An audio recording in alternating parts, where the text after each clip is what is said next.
Right గా breaking news చూస్తున్నాం. ఛత్తీస్గఢ్ లో మావోయిస్టులకు ఎదురు దెబ్బ తగిలింది. బీజాపూర్ జిల్లాలో పోలీసుల ఎదుట 30 మంది నక్సల్స్ లొంగిపోయారు. వారిలో 20 మందిపై 81 లక్షల రివార్డు ఉన్నట్లు అధికారులు తెలిపారు. వారికి తక్షణ సాయం కింద ఒక్కొక్కరికి 50,000 రూపాయలు అందజేశారు పోలీసులు. ఇక లొంగిపోయిన వారిలో వివిధ క్యాడర్లలో పనిచేస్తున్న మావోయిస్టులు ఉన్నట్లు వారు వెల్లడించారు.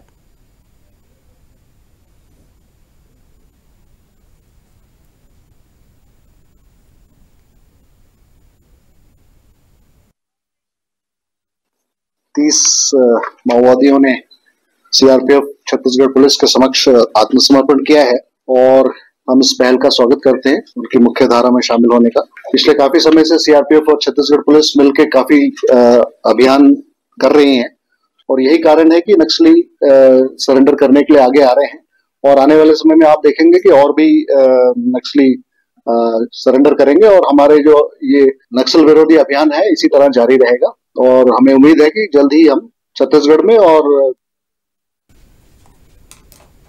రైట్గా ఛత్తీస్గఢ్ లో మావోయిస్టులకు ఎదురు దెబ్బ తగిలింది. బీజాపూర్ జిల్లాలో పోలీసుల ఎదుట 30 మంది నక్సల్స్ లొంగిపోయారు.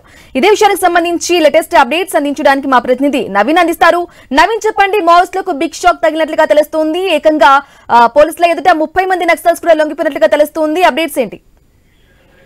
ఎస్ బ్రాహ్మణి, మనం చూడొచ్చు మావోయిస్టులకు మరో ఎదురు దెబ్బ అని చెప్పుకోవచ్చు. ఛత్తీస్గఢ్ లోని బీజాపూర్ జిల్లా ఎస్పీ ఎదుట 30 మంది మావోయిస్టులు లొంగిపోయారు. ఈ 30 మంది లొంగిపోయినటువంటి మావోయిస్టులు మొత్తం కూడా వివిధ కమిటీల్లో మావోయిస్టులకు సంబంధించినట్టు కమిటీ సభ్యులుగా పనిచేసినట్టుగా జిల్లా ఎస్పీ చెప్తున్నారు. ఒక బీజాపూరే కాదు, ఛత్తీస్గఢ్ రాష్ట్రంలో నక్సల్ ప్రభావిత ప్రాంతాల జిల్లాల్లో వివిధ కమిటీలలో వీళ్ళంతా కూడా మావోయిస్టు చురుకుగా పనిచేసినట్టుగా చెప్తున్నారు. ఈ 30 మంది కూడా లొంగిపోయిన పరిస్థితి మనం చూడొచ్చు. ఈ లొంగిపోయినటువంటి మావోయిస్టులకు దాదాపుగా 20 మందిపై 71 లక్షల రూపాయల రివార్డు కూడా ఉన్నట్టుగా చెప్తున్నారు. 71 లక్షల రివార్డు అమౌంట్ ను కూడా లొంగిపోయినటువంటి 20 మందికి ఇచ్చారు. ఇంకా మిగతా వాళ్ళకి 50,000 చొప్పున కూడా ప్రభుత్వం నుంచి అందాల్సిన సహాయాన్ని కూడా నేరుగా చెక్ రూపంలో అయితే ఈ రోజు ఇచ్చినట్టు పరిస్థితి. కాబట్టి ఇంకా పూర్తి స్థాయి కూడా ప్రభుత్వం నుంచి ఏవైతే వాళ్ళకి వస్తాయో బెనిఫిట్స్ అవన్నీ కూడా ఇస్తామని చెప్పేసి చెప్తున్నారు. ఎవరైనా మావోయిస్టులు లొంగిపోవాలనుకుంటే స్వచ్ఛందంగా వచ్చి లొంగిపోవచ్చు. పూర్తి స్థాయి కూడా మావోయిస్టు మొత్తం కూడా ఛత్తీస్గఢ్ లో నిర్వీర్యం అయిపోతుంది. అంతేకాకుండా తుపాకులతో కనపడితే ఖచ్చితంగా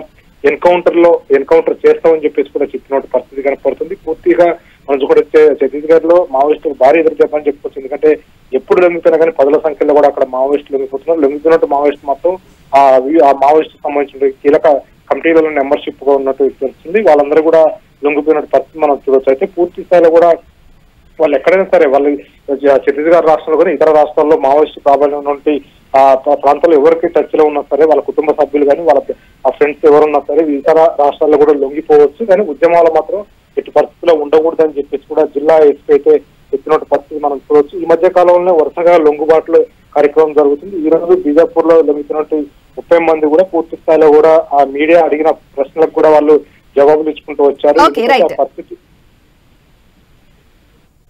right Naveen, thank you for the updates.